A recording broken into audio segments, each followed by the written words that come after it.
Hi everyone, this is Dr. Jeeva. Today we will be discussing about mastication in detail. Now moving on to the mastication. Mastication is the first mechanical movement that takes place in the GIT by which the food substances are torn or cut into small particles and crushed or ground into a soft bolus. Okay. So the teeth are admirably designed for chewing. The anterior incisa provide a strong cutting action and posterior teeth that are molars a grinding action. All the jaw muscles work together can close the teeth with a force. Most of the muscles of chewing are innervated by the motor branch of the fifth cranial nerve, that is a trigeminal nerve, and the chewing process is controlled by nuclei in the brainstem. Stimulation of specific reticular areas in the brainstem taste centers will cause rhythmical chewing movements. Also, stimulation of areas in the hypothalamus, amygdala, and even the cerebral cortex near the sensory areas for taste and smell can often cause chewing. Much of the chewing process is caused by chewing reflex. The presence of bolus of food in the mouth at first initiates the reflex inhibition of the muscles of mastication, which allows the lower jaw to drop. So when a bolus of food is inside the mouth, it initiates the inhibition action on the muscles of mastication. So what happens? The lower jaw drops. The drop in turn initiates a stretch reflex of the jaw muscle that leads to rebound contraction. This automatically raises the jaw to cause closure of the teeth, but it also compresses the bolus against the lining of the mouth, which inhibits the jaw muscles once again, allowing the jaw to drop and rebound another time. This is repeated again and again. Chewing is important for digestion of all foods, but especially important for most fruits and raw vegetables, because these have indigestible cellulose membrane around their nutrient portion that must be broken before the food can be digested. Also, chewing aids the digestion of the food for still another simple reason, that is, digestive enzymes act only on the surface of food particles. Therefore, the rate of digestion is absolutely dependent on the total surface area exposed to the digestive secretion. In addition, grinding the food to a very fine particulate consistency prevents excoriation of the gastrointestinal tract and increases the ease with which food is emptied from the stomach into small intestine, then into all succeeding segments of the stomach. That much about mastication. So, the significance of mastication is breakdown of foodstuffs into smaller particles, mixing of saliva with substance thoroughly, lubrication and moistening of dry food by saliva so that the bolus can be easily swallowed, and appreciation of the taste. Now we'll see about the secretory functions of the alimentary tract. So in general, throughout the gastrointestinal tract, secretory glands subserve two primary functions. First, digestive enzymes, and second, the mucus gland. The digestive enzymes are secreted in most areas of the alimentary tract from the mouth to the distal end of the ileum. Second, the mucus glands from the mouth to the anus provide mucus for lubrication and protection of all parts of the alimentary tract. So most digestive secretions are formed only in response to the presence of food in the alimentary tract, and the quantity secreted in each segment of the tract is usually the precise amount needed for proper digestion. Furthermore, in some portions of the gastrointestinal tract, even the type of enzymes and other constituents of secretions are varied in accordance with the types of food present. From now onwards, we'll see the secretion, function and regulation of the salivary glands. Several types of glands provide the different types of alimentary tract secretions. First, On the surface of the epithelium, in most part of the gastrointestinal tract are billions of single cell mucus glands called simply mucus cells or sometimes goblet cells because they look like globules. They function mainly in response to local irritation of the epithelium. They extrude mucus directly onto the epithelial surface to act as a lubricant that also protects the surfaces from excoriation and digestion.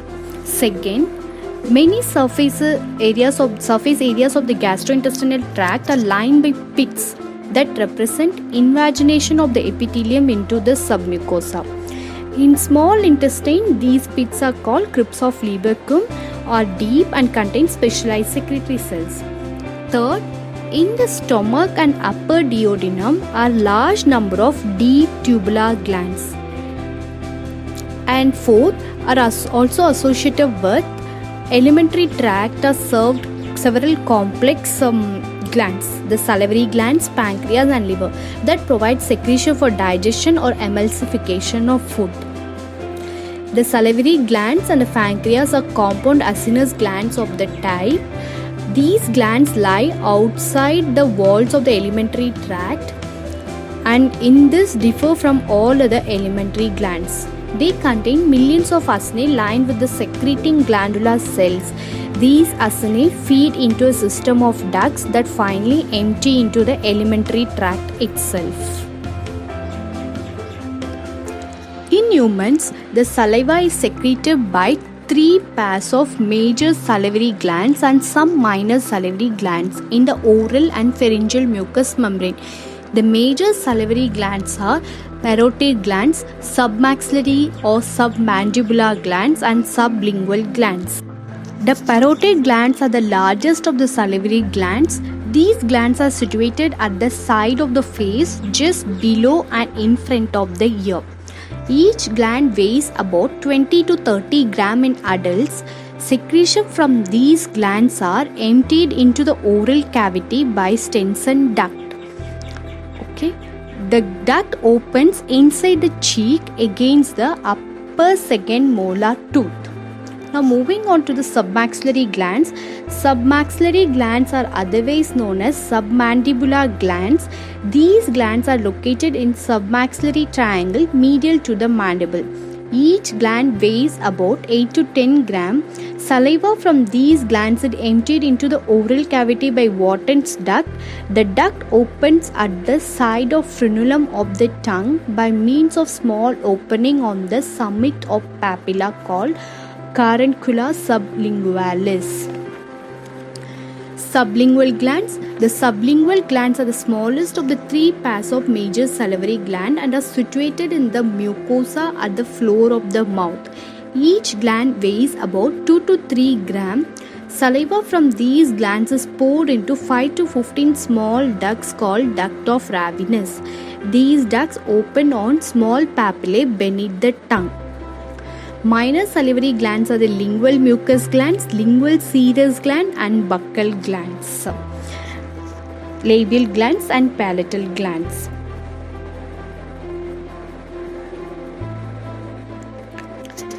The salivary glands are classified into 3 types based on the secretion type: serous gland, mucus gland and mixed gland. Serous gland, in this the gland is made up of serial cells predominantly.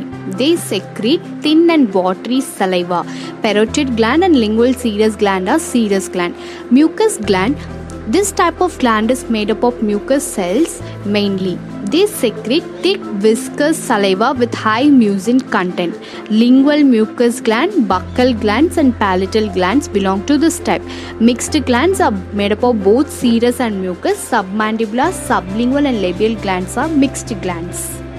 Liver contains 2 major types of protein secretions: a serous secretion, mucus secretion. A serous secretion that contains thiolin, that is an alpha amylase, which is an enzyme for digesting starches. Mucus secretion that contains mucin for lubricating and for surface protective purposes. The saliva the salivary secretion is a two-stage operation. The first stage involves the acini and the second is salivary duct. The acini secrete a primary secretion that contains ptyalin and mucin in a solution of ions in concentration not greatly different from those of typical ECF. As the primary secretion flows through the ducts, two major active transport processes takes place that markedly modify the ionic composition of the fluid.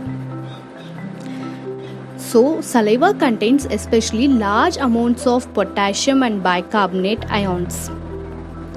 First, sodium ions are actively reabsorbed from all the salivary ducts and potassium ions are actively secreted. So, what happens? Sodium ion concentration in the saliva is reduced, whereas potassium ion is increased. However, there is excess sodium reabsorption over potassium secretion. This in turn causes chloride ions to be reabsorbed passively. Therefore, the chloride ion concentration in the salivary fluid falls to very low level, matching the ductal decrease in sodium ion concentration. Second, the bicarbonate ions are secreted by the ductal epithelium into the lumen of the duct. This is partially caused by passive exchange of bicarbonate for chloride ions, but it may also result partially from the active secretory process. The net result of these transport processes is that under resting condition, the concentration of sodium and chloride ions in the saliva are only about 15 milliequivalents per liter, about 1.7 to 1.10 their concentration plasma. Conversely, the concentration of potassium is 7 times as great in plasma and concentration of bicarbonate is 50 to 70. It is about 2 to 3 times that of plasma.